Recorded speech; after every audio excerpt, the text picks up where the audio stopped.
மீன் குழம்பு வைக்கிறத காமிக்கிறீங்க, ஆனால் மசாலா என்ன அரைச்சிங்க அப்படிங்கிறத சொல்லவே இல்லையேன்னு சொல்லிட்டு எனக்கு தொடர்ந்து கமெண்ட் வந்துக்கிட்டே இருக்குங்க.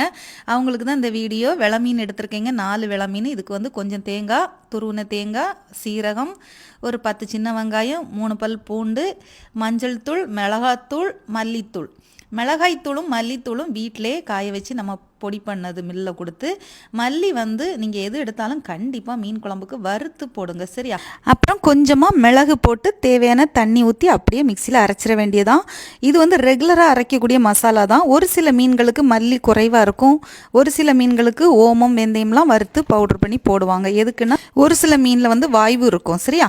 அப்புறம் வந்து மீன் கூட தேவையான தக்காளி, பச்சை மிளகா, கல் உப்பு, புளித்தண்ணி, மசாலா அரைச்ச மசாலாலாம் சேர்த்து இப்படி கையாலே கலக்கி அடுப்பில் அப்படியே என்ன செஞ்சிட வேண்டியதான், உப்பு செக் பண்ணி வச்சிட வேண்டியதான். மாங்காய் இருந்ததுன்னா கண்டிப்பாக மாங்காவும் போடலாம். எங்கள் ஊர் சைடு பார்த்திங்கன்னா முருங்கைக்காய் கூட போடுவாங்க.